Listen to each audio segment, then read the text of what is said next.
Sunday Night Production. Bonjour à toutes et à tous, bienvenue dans le podcast Dans la tête d'un cycliste.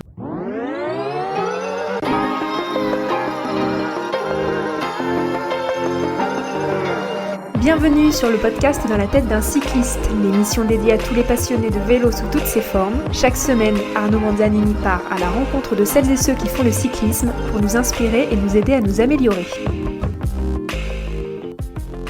Aujourd'hui, pour la capsule Dans l'atelier, on est de nouveau sur les hauteurs de Clermont-Ferrand puisque c'est JP qui nous reçoit. Salut JP. Bonjour Arnaud, bonjour à tous. Merci pour ton accueil, pour la mise à disposition de ton atelier. Et aujourd'hui, un thème un peu spécifique, une exclusivité presque. C'est la première fois qu'on va aborder ce sujet. C'est le montage d'un vélo. Et pour la première fois, je vais monter mon vélo grâce à JP qui va m'accompagner. Et donc, le thème de l'épisode, c'est justement comment faire, comment vous accompagner à comprendre toutes les étapes pour monter son vélo quand on le reçoit en pièces détachées, qui est le choix que j'ai fait. Alors JP, on va rentrer dans cet épisode avec en deux parties. La première partie, c'est justement avant de déballer tous les accessoires reçus, avant de monter ce vélo, et puis ensuite on débriefera pour voir comment je m'en suis sorti sur cette nouveauté. Alors qu'est-ce que tu peux nous dire déjà en introduction de cet épisode JP sur le montage d'un vélo ? Est-ce que toi qui est au contact au quotidien avec tes clients, est-ce que c'est une pratique de faire monter à la carte qui se pratique régulièrement ? Est-ce qu'aujourd'hui les gens vont plus sur un montage totalement complet où on reçoit le vélo qui est déjà monté ? Est-ce que je sors un peu du cadre avec ce souhait de monter et de mettre les mains dans la graisse pour la première fois ou pas ? Alors, je vais avoir du mal à faire des statistiques globales, on va dire, parce que la spécialité de 211 Cycles, c'est du montage à la carte. Voilà, avec nos vélos. Je savais que j'étais au bon endroit. Mais aussi avec des vélos d'autres marques, comme celle qu'on a choisie pour toi. Donc, c'est vraiment, je pense que en presque 10 ans d'existence, j'ai dû vendre 2 vélos complets. Voilà. Et tout le reste, c'est que du montage à la carte. Voilà, c'est exclusivement du montage à la carte.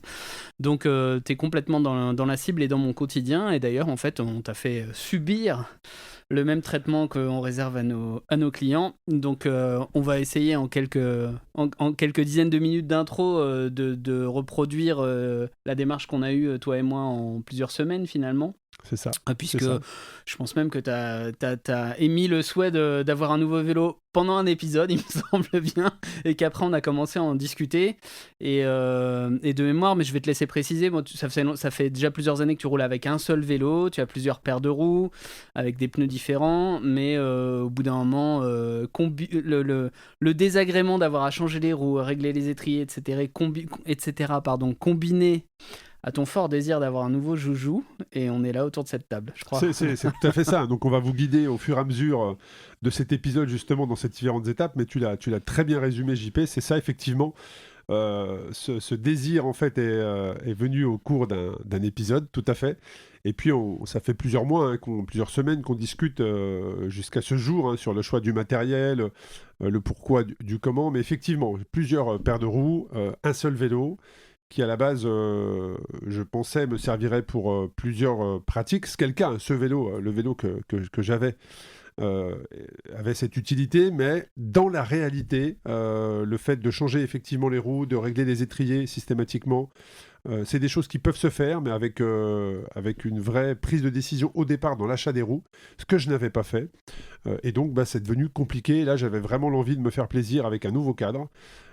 Avec du nouveau matériel, avec une orientation de cet ancien vélo qui sera plus destiné à du full gravel, donc je vais encore probablement légèrement modifier, avec revenir sur un monoplateau pour avoir vraiment un vélo de gravel et le vélo de route que l'on va monter aujourd'hui. Donc voilà, ce choix c'est vraiment orienté sur ça.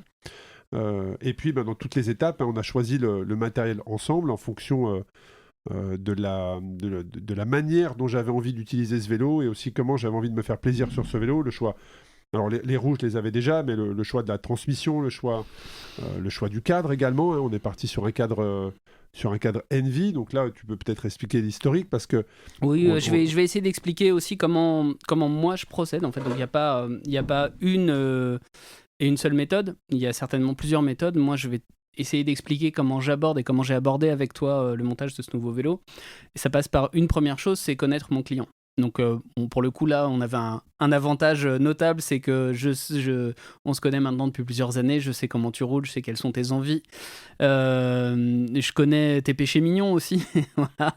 Donc, ça m'a permis d'aborder ce projet avec une facilité supérieure à la situation à laquelle je suis confronté habituellement, où j'ai des gens qui me contactent que je ne connais pas du tout, et il faut, dans un premier temps, au téléphone, la plupart du temps, mais que je découvre sur quoi ils roulent aujourd'hui, quelles sont leurs envies, quelles sont leurs croyances, qu'est-ce que on va avoir comme résistance, à quel endroit on est plus facilement disponible pour recevoir une information qui va à l'encontre de ce qui est déjà semé, Et j'ai etc. beaucoup de croyances. Tu parles Oui, des croyances, j'ai beaucoup mais de les tiennes, croyances. je les connaissais. Voilà, avec quelqu'un, c'est toujours, voilà, ça passe par une espèce d'interview pour comprendre où on est et où on va. Ce qui est important, c'est où on va, en fait. Et le vélo, c'est un outil. Pour moi, en tout cas, je le considère comme un outil. Donc, il y a bien sûr, et tu connais aussi mes penchants, mes propres croyances. On a tous une carte du monde différente, mais il faut que ça soit un bon mix entre ça, entre le pragmatisme technique, le budget, c'est jamais un élément anodin, et puis ce qu'on va faire, la pratique. Donc il faut que l'outil corresponde à la pratique.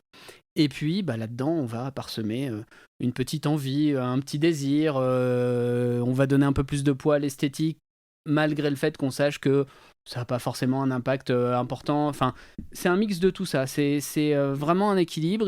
Moi, j'essaie d'avoir une vision holistique, c'est-à-dire les envies, le budget, tous les produits qui sont vendus ici sont que des produits que j'ai testés, dont le SAV est optimum. Donc, c'est beaucoup de paramètres qui permettent de faire des choix finalement assez rapidement. Dès lors qu'il y a une relation de confiance, elle est importante aussi. C'est ce que j'allais dire. Toi, tu connais mes croyances et moi, je connais tes compétences. Voilà, c'est aussi donc pour ça que je pense que voilà, c'est la relation de confiance est très importante, puisque à un moment, moi, je fais des vélos, toi, tu fais du vélo. Moi, je te fournis un outil pour que tu puisses assumer ta pratique. Je connais mieux que toi les circuits, les produits, etc. Et tu connais mieux que moi ta façon de faire du vélo. Donc c'est vraiment un dialogue, c'est vraiment un duo. Et ma foi, c'est important. Donc ça passe toujours par cette espèce d'interview. Voilà. Et puis à partir de ça, on crée des lignes directrices. Soit le client a déjà une idée de modèle, de marque. Soit c'est pas le cas. Et du coup, il faut faire des propositions qui répondent au cahier des charges. Voilà. Et puis là, c'était un peu un mix des deux. Tu avais une idée, tu savais que tu voulais aller sur du carbone, tu savais que tu voulais un vélo de route, tu savais que tu voulais un vélo aéro. Voilà. On savait déjà vers quel type de produit on allait s'orienter. Et puis, il se trouve que moi, je travaille beaucoup avec une marque qui s'appelle Envy, qui est une marque américaine, qui est distribuée sur le territoire français, je dirais même en Europe aujourd'hui, par une société qui s'appelle Mohawks, qu'on salue. Qu'on salue d'ailleurs. Et avec qui je travaille quotidiennement. Et au début, tu m'as dit, ouais, c'est vrai, chez Envy, il y a un vélo de route aéro qui est très beau, le mêlé, etc. Alors, parle-nous justement du matériel que j'ai choisi. C'est toi qui vas le présenter. Voilà. Effectivement, donc, on a discuté ensemble. Moi, j'avais cette envie d'aller de nouveau sur un vélo de route, un vrai vélo de route aéro, mais aussi avec un côté esthétique. C'est important chez moi, c'est pas nouveau. Voilà, je dis souvent, je suis peut-être pas bon, mais c'est beau. Mon vélo est beau. Mais c'est la touche de plaisir, voilà, c'est important. Donc explique-nous. Là, on a reçu tous les cartons qui sont juste devant nous. On en a mis certains justement sur la table en présentation, mais on a reçu des cartons, donc on va devoir commencer par cette première phase de déballage. Donc, quels sont les composants que l'on a reçus et que l'on va devoir monter sur ce vélo, et parle-nous de ce vélo. Alors pour le cadre, donc tu étais parti sur un mêlé. Dans la gamme Envy, il y a trois châssis, on va dire, parce qu'ils l'appellent comme ça. C'est un terme que j'ai l'habitude d'employer depuis longtemps aussi. Donc il y a trois bases. Il y a une base qui est, on va dire, pure route, qui est le mêlé, qui c'est celui que tu avais choisi initialement. Il y a à l'opposé du spectre le MOG, qui est un châssis gravel adventure. Et entre les deux, pendant nos discussions, est apparu le Frey. Donc F-R-E-Y, le Frey, qui est d'être élu vélo de l'année, F-R-A-Y, pardon, et qui vient s'intercaler entre ces deux châssis. C'est-à-dire qu'on est sur un vélo de route aéro, on le verra quand on dévoilera un petit peu le vélo, le cadre est aéro, mais on a une douille de direction qui est relativement haute, donc on a du confort, et on a, attention, tenez-vous bien, un vélo de route qui accepte des pneus en 40 mm. Incroyable. Donc, alors on a fait de l'aéro alors que je dis des fois que ça sert pas à grand-chose, tu vas mettre des roues à profil alors que je dis que ça sert pas à grand-chose. Mais on a mis des gros pneus quand même, donc ça va, l'honneur est sauf. Voilà. Mais, donc on a choisi le frais, en fait, c'est moi qui t'ai dit, écoute Arnaud, t'as choisi un mêlé, j'ai bien envie de te proposer autre chose, regarde. Voilà, il y a une petite différence sur l'empattement du vélo, il y a une toute petite différence sur les angles, c'est assez fin finalement, mais je pensais que par rapport à ta morphologie, par rapport à ton âge avancé, c'était plus... Non, vraiment, voilà, parce que bon, tu dis que c'est un vélo de route, mais je pense qu'à un moment, ça va te piquer d'aller faire un peu plus de long que ce que tu avais imaginé, tu seras mieux sur le frais que sur le mêlé. Enfin voilà, c'était tout ça, et en fait, tu as pris le temps de regarder, tu m'as dit, oui, en effet, voilà, le frais, c'est sympa, et en plus, il y avait une couleur qui te plaisait beaucoup. Ouais, la couleur est très très belle. Donc, on vous la verra après, hein, mais donc on est parti sur un châssis Envy frais, qu'on a adapté avec l'aide d'Envy, avec l'aide de Mox, à ta physio, à ta taille, etc. Donc c'est un vélo de grande taille, hein, puisque voilà, un grand bonhomme. Et ça, c'était important aussi dans le choix du cadre, c'est la gueule qu'avait le cadre. Quand je dis la gueule qu'avait le cadre, sur les grandes tailles comme moi, qui sont généralement du XL ou du 58, on va dire, on reste sur quelque chose d'harmonieux. Certains cadres de grandes marques, qui équipent de grandes équipes, qui ont des grands résultats, eh bien, pour ma taille, je trouvais que c'était pas bien équilibré. Voilà. Oui, et ce cadre, je le trouvais parfaitement équilibré. En effet, alors c'est aussi un de mes critères, très clairement, dans ce que je fais moi, mais dans ce que je choisis de proposer au magasin. Cette idée d'harmonie esthétique, alors je l'entends, elle est complètement subjective, mais pour quelqu'un qui est à la fois sensible à l'esthétique et à la fois sensible à la mécanique, je continue de dire que quand quelque chose est harmonieux esthétiquement, normalement ça fonctionne très bien mécaniquement.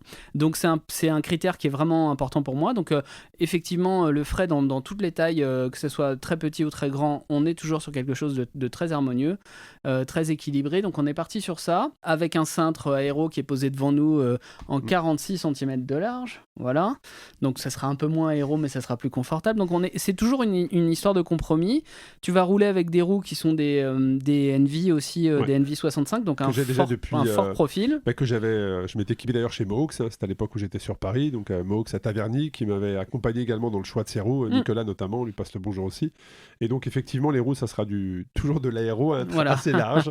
Je trouve ça très très beau. Et bon, après, il faut les emmener, mais ça, c'est un autre sujet. Voilà. Mais effectivement, ça sera des roues de 65 Envy Fondation. Ouais, voilà, tout à fait. Et puis alors pour le groupe, t'avais émis la transmission, le groupe de transmission, t'avais émis le souhait de revenir sur une transmission électrique. Parce que justement, quand j'avais fait le choix de mon cadre open, parce que c'était un open upper dont j'avais fait l'acquisition chez Mox il y a 4 ans, j'étais sur de la transmission par câble, en fait, méca, puisque à ce moment-là, j'avais ce projet d'aventure, ce projet de longue distance, ce projet de tour du monde, et donc le câble me permettait d'aller un peu partout dans le monde et d'être certain de pouvoir réparer. Ce qui est moins le cas 4 ans plus tard. Là, j'avais envie de revenir sur ce que j'avais connu il y a plusieurs années, cette rapidité d'exécution, ce confort aussi de l'électrique. Donc, effectivement, j'ai fait le choix de revenir sur du Shimano électrique. Ouais. Bon, on en a parlé. Moi, j'en fais régulièrement. Là, on a choisi un groupe Shimano. Il y a toujours eu le débat entre Shimano et SRAM, qui sont les deux marques qui dominent un petit peu le marché et qui ont des propositions somme toute pertinentes. Là, moi, je t'ai orienté sur un groupe Ultegra. Aussi... Et encore parce que j'imagine qu'à un moment tu vas peut-être te mettre en tête d'aller faire 1500 ou 2000 km d'affilée avec ce vélo, et que je trouve toujours que sur ce fabricant-là, le système de batterie permet d'avoir, et notamment quand on a des cassettes un peu plus grandes, une autonomie supérieure, une tranquillité d'esprit, même si avec la marque américaine on peut avoir des batteries en spare dans ses poches, dans ses sacoches. Bon, voilà, je cache pas mon goût et mon attachement à Shimano pour la fiabilité des produits, leur simplicité de mise en œuvre. Et donc on est parti sur un Shimano Ultegra 2x12 vitesses en transmission électrique. Donc depuis la dernière génération de groupe, on est sur du semi sans fil, ou appelons ça comme on veut, mais on va dire que les leviers qu'on a ici sont sans fil, et ils communiquent, on va dire que c'est la partie avant du groupe. Ils sont sans fil, bien sûr, il y a une liaison hydro pour le freinage, mais ils vont communiquer avec la partie dérailleur avant et arrière sans fil. Par contre, dérailleur avant, dérailleur arrière et batterie sont reliés en filaire. D'accord ? Pour moi, à ce stade, c'est vraiment le meilleur des deux mondes. On a quelque chose qui fonctionne très bien, qui est facile à mettre en œuvre sur le vélo, et qui est assez accessible d'entretien maintenant. Il y a une application pour permettre au client de faire ses paramétrages, etc. Parce que le gros avantage de l'électrique, en tout cas l'avantage que moi je vois notamment sur un groupe à double plateau, c'est le passage de vitesse synchronisé, c'est-à-dire que en fait quand on descend, on peut dire au groupe, on peut lui donner le comportement qu'on souhaite. On peut lui dire je descends du grand plateau au petit plateau, ça va provoquer un changement de vitesse sur le dérailleur arrière. Tu peux paramétrer, c'est ça. Ou inversement, on peut lui dire quand je suis en train de faire fonctionner le dérailleur arrière, par exemple comme si j'étais en monoplateau, je monte les pignons et quand j'arrive sur l'avant-dernier pignon, je te demande de changer et de passer sur le petit plateau et de me remettre un pignon. Ça va être nouveau pour moi, c'est la première fois que je vais utiliser le digital, je sais pas si on peut dire ça comme ça, mais en tout cas via une application pour paramétrer. Voilà. Je l'avais jamais fait. Alors ça n'enlève pas qu'il y a de toute façon une partie mécanique, il faut tout bien régler, tout bien aligner, etc. Mais l'application te permet. Alors c'est pas quelque chose que tu vas modifier toutes les semaines ou à chaque sortie, et tu vas en fait définir finalement le fonctionnement préféré de ton groupe et tu vas le paramétrer comme ça. Sincèrement, ça marche assez bien. Voilà, après, on l'avait dit, je crois, sur un épisode il y a pas longtemps, j'ai un client qui roule avec le même groupe, qui a eu une petite pas une mésaventure, mais à un moment, voilà, son paramétrage a changé, il s'en est pas trop aperçu, l'application était plus disponible, c'était compliqué. Et puis, comme il y a une partie qui est plus filaire, qui est sans fil, avec juste ton téléphone, tu peux pas faire la mise à jour sur la partie wireless. Donc c'est compliqué, il faut aller chez ton revendeur Shimano avec une boîte, etc. En vrai, il y a un petit hack avec un câble à 10 €. On le met filaire le temps de l'entretien et on arrive à tout faire avec son téléphone. Donc moi j'ai trouvé ça pour un client plutôt que d'acheter un boîtier qui coûte un peu trop cher. Mais c'est vrai que le digital, le data dans la transmission prend une ampleur assez importante. Je dis ça, alors moi c'est la première fois que je vais utiliser cette technologie-là et je regardais le Giro, c'était en début de semaine ou fin de semaine dernière, et un coureur français a un problème mécanique, change de vélo. Et quand il repart, il a pas du tout le braquet, il n'arrive pas à mettre son grand plateau, et le chroniqueur, le commentateur explique qu'effectivement désormais, il faut que les coureurs puissent plugger leur compteur, et quand ils pluguent leur compteur, ça fait le lien avec la transmission, et c'est là qu'il peut récupérer son braquet. Et là, je me suis dit, waouh! Mais tu as vu que... ça, on l'a prédit, ça serait prétentieux, mais on en a parlé, je pense, il y a la saison dernière, peut-être bien, hein, ou même, rappelle-toi, je te disais qu'on arrivera... Alors, je n'appelle pas ça de mes souhaits, hein, mais on y arrivera ça changera au fait que tu as ton GPS sait qu'il y a une côte à 12%, il te changera les vitesses en prédictif. Tu es capable de développer. Bien sûr, voilà. bien sûr. Bien sûr, on y arrivera. On parlait de groupe de transmission. SRAM, le manufacturier, a sorti son nouveau groupe flagship la semaine dernière. Le groupe était livré avec directement l'ordinateur de bord, finalement, hein, qui c'est plus qu'un GPS aujourd'hui. Donc, le groupe ayant racheté Armored Karoo, tu avais le Karoo et tout est prévu pour fonctionner ensemble. Enfin, c'est un vrai écosystème. Plus ça va, plus on s'approche du monde de l'automobile et de la moto, voilà, très clairement.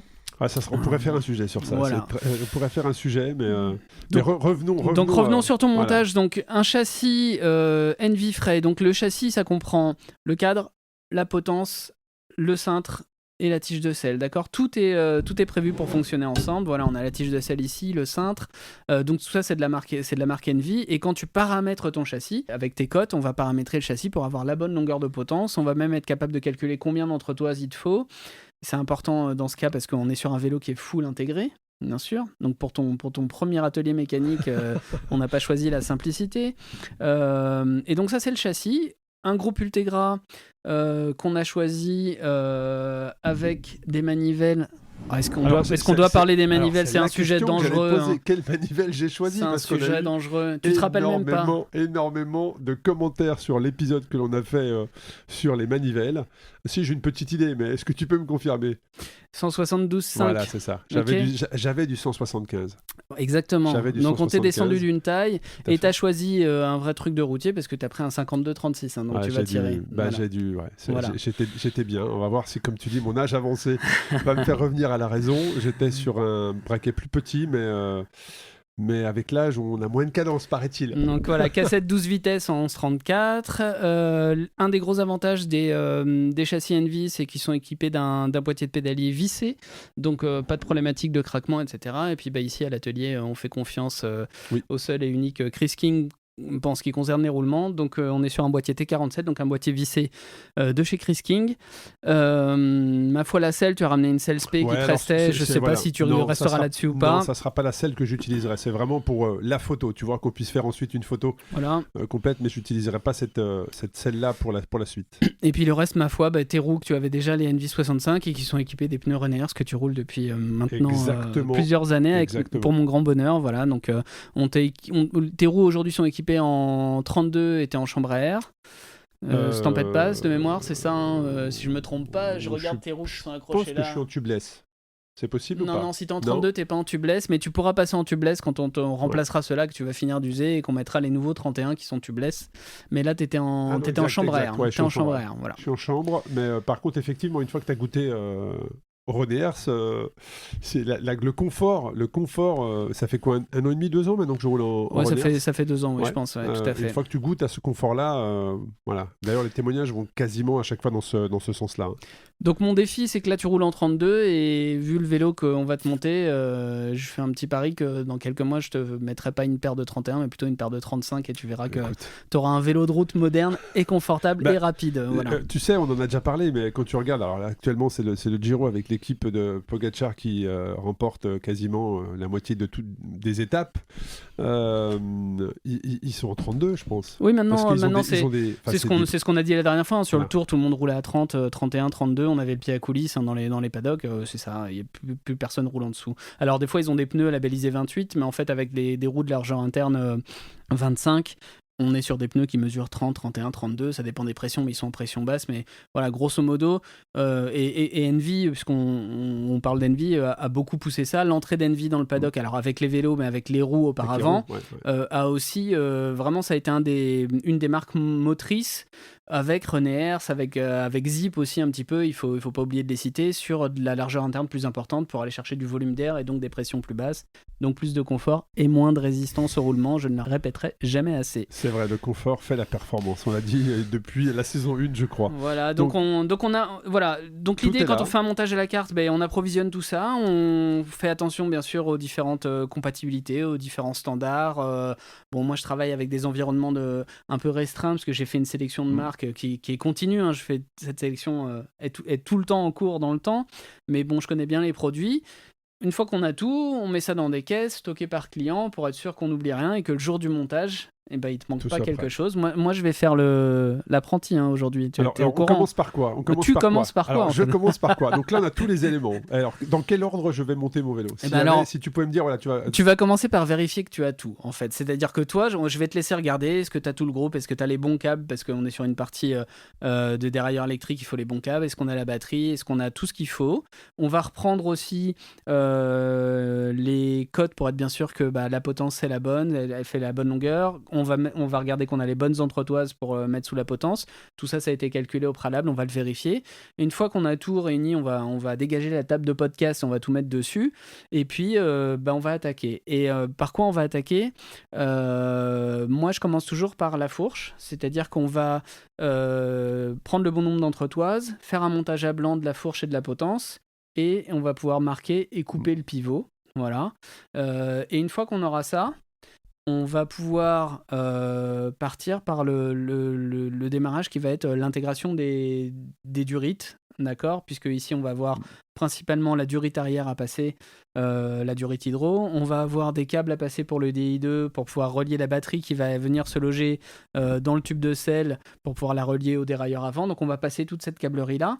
Comme on est sur du full intégré, on va avoir la même chose à faire sur la fourche, passer la durite d'étrier de frein avant. Elle rentre à l'intérieur de la fourche, elle ressort, elle vient à travers le jeu de direction, elle vient dans la potence, et une fois dans la potence, elle vient dans le cintre. C'est pas ce que je préfère, hein, très sincèrement, mais j'avoue que probablement la marque qu'on a choisie ici est la marque qui fait ça le mieux. C'est C'est-à-dire ce que tu vraiment... m'as dit quand tu as reçu le cadre. Alors, tu m'as dit c'est la première fois que je vois l'intérieur d'un cadre aussi nickel. La qualité, c'est simplement l'intérieur des vélos chez Envy. Alors moi, je travaille leurs composants carbone, les roues et tout ça depuis beaucoup de temps maintenant, donc je connais la qualité. Mais là, j'avoue que sur le vélo, l'intérieur du vélo est comme l'extérieur du vélo. Il n'y a pas la peinture, mais c'est vraiment très propre. C'est de toutes les marques qui sont passées ici, c'est aujourd'hui, j'assume, c'est la meilleure qualité que j'ai vue. Ça me plaît énormément. Ils ont bossé 5 ans chez Apple. On a toujours eu cette empreinte de Steve Jobs qui disait même si le client ne voit pas ce qu'il y a à l'intérieur sous le capot, il faut que ça soit propre, il faut que ça soit nickel. Là, c'est bon, c'est des produits qui sont assez coûteux, mais on en a pour son argent. J'avoue que c'est très bien fait.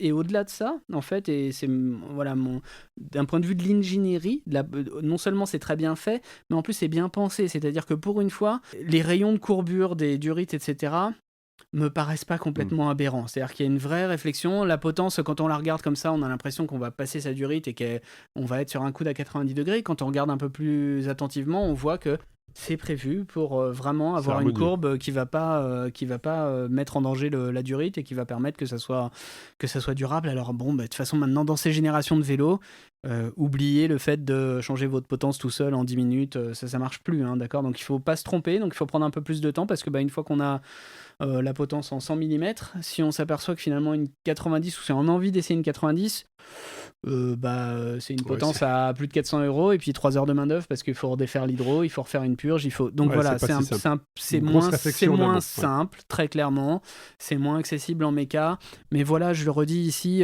et c'est aussi pour ça que je suis à l'aise de travailler avec ces marques, c'est très bien pensé, c'est très bien fait, donc tu devrais t'en sortir.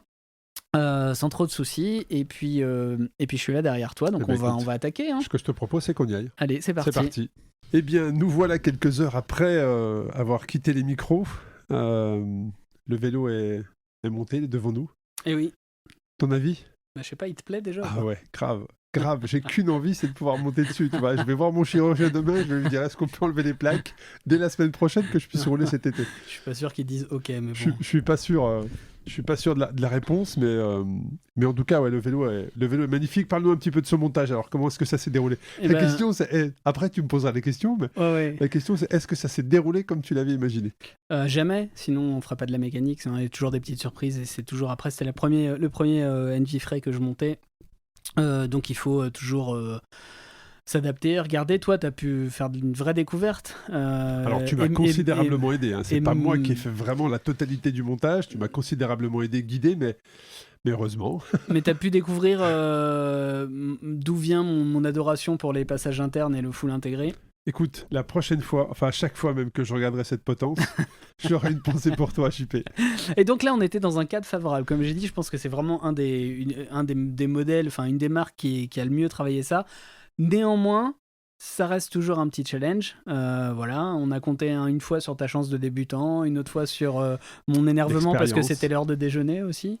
On y est arrivé, voilà, mais très, très clairement, il y a une partie importante du temps. Si on avait un chrono, alors bon, on est dans des conditions, on est 3 dans l'atelier, voilà, j'explique, etc. Donc on met forcément un peu plus de temps, mais on se rend compte que l'intégration en elle-même prend 30 à 40% du temps de montage du vélo quasiment. Bon, écoute, je suis assez surpris qu'en 2024, on en soit encore là au niveau du passage des gaines. C'est-à-dire qu'effectivement, sur la totalité du montage du vélo, je pense qu'on a passé la moitié du temps à essayer de passer des gaines. Peut-être un peu moins, mais dans le cadre, dans le guidon. Oui, dans la potence. Non, c'est... Alors, en même temps, il n'y a pas une grande plage de progrès là-dessus, parce que tant qu'on ne change pas la façon dont les gaines hydro fonctionnent, leurs matériaux, leur manque de souplesse, etc., on a de toute façon une certaine limitation, parce qu'on ne va pas se mettre à faire des potences et des cintres énormément plus gros pour... Non, mais des passages déjà prédéfinis, tu vois, ou un guide, tu vois, quelque chose qui fait qu'un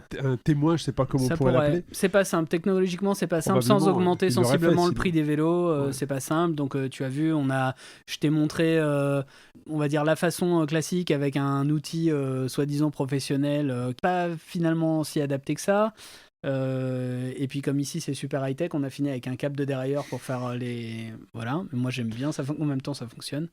Voilà, donc c'est une partie non négligeable du boulot. C'est pas, de mon point de vue, c'est jamais complètement satisfaisant parce qu'on tire ses durites, on les raye un petit peu, etc. Bon, le vélo est monté, quand même, tout un fonctionne. gros coup de chapeau à notre mécanicien sur YouTube qui lui a monté, c'est tout sûr, monté en 30 secondes. Hein. Ouais. Donc là, un grand chapeau à On lui, a bravo. regardé, j'espère que on aura dû nous prendre aussi quelqu'un qui va éditer la vidéo et que le premier coup, après 2 heures, le premier coup, la durite montre le bout de son nez exactement au bon endroit. Non mais enfin voilà, bon, ça fait partie de la complexité invisible liée au fait de vouloir éliminer les câbles et les durites de la vue de celui qui conduit ou de celui qui regarde ton vélo.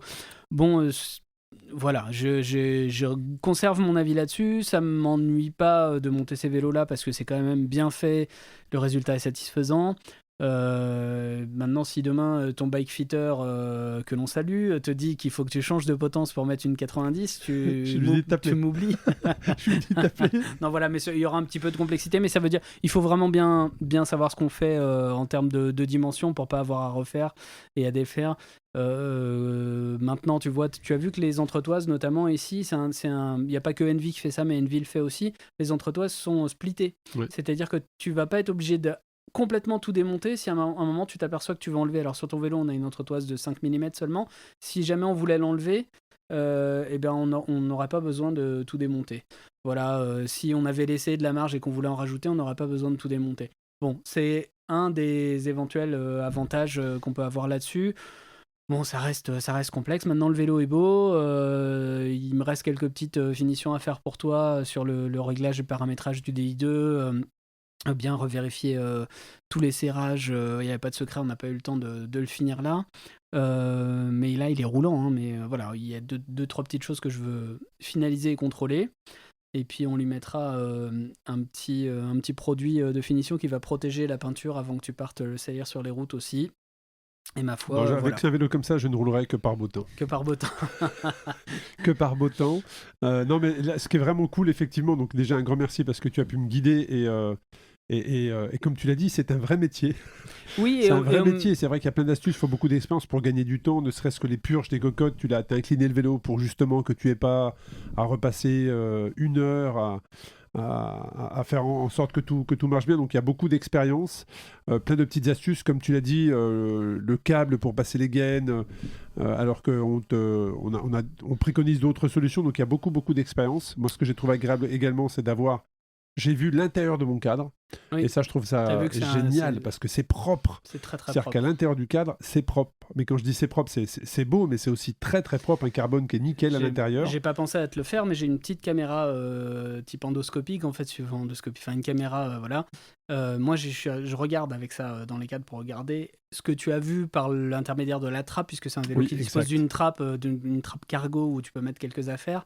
Ce que tu as vu là, c'est pareil ailleurs, en fait. Voilà. Dans tout le cadre, c'est comme ça. Donc, c'est vraiment chapeau à la marque qui a fait vraiment du beau boulot. C'est agréable de travailler sur des produits comme ça.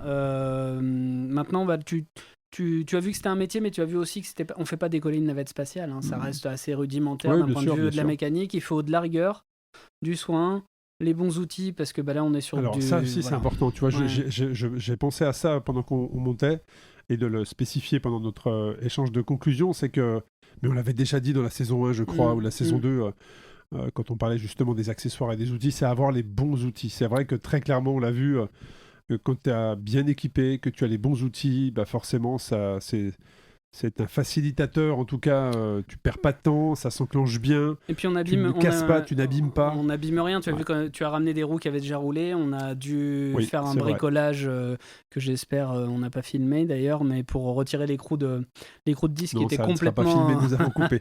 Voilà, qui était complètement arrondi et qui était avec l'outil adapté ne sortait pas, parce que probablement que l'outil qui a été utilisé avant était soit usé, soit inadapté, et l'écrou de disque était complètement mort. On a réussi à le sortir avec une pince étau.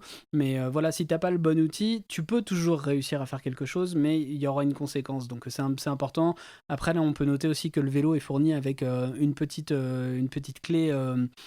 C'est un petit multitool prétaré à 5,5 Nm. Donc ce qui te permet d'intervenir sur absolument l'intégralité de ton vélo, puisque les embouts sont contenus dans le manche de cet outil. avec un couple prétaré de 5,5. Donc les serrages de potence, les serrages de tisse de selle, les serrages de cintre, etc. Tout ça, tu peux les faire de manière autonome avec un outil qui t'assure que tu n'abîmeras jamais ton vélo avec un serrage trop important. Donc ça, j'ai trouvé que c'était vraiment bien. C'est la première fois que je vois ça. C'est vraiment très bien fait. Du coup, je te conseille de rouler avec ce petit outil, peut-être dans la boîte cargo. Dans la boîte cargo, voilà, pourquoi pas. Voilà, il est tout à fait indiqué. Mais ça fait un très beau vélo. Je suis content de ton choix. Écoute, je suis content de t'avoir accompagné là-dessus et hâte de te voir sur la route avec. Très bientôt. Moi, je suis également content de ce choix-là. Un grand merci pour les conseils. Un grand merci à Maus également pour l'accompagnement. Donc, c'est vrai que le combo roue, vélo, cintre, potence, Envy est juste parfait. Hein. Je publierai sur mes réseaux. Je vais faire un petit peu l'influenceur. Je sais que tu affectionnes particulièrement ça, JP. Tu feras attention moucheron quand même, mais voilà.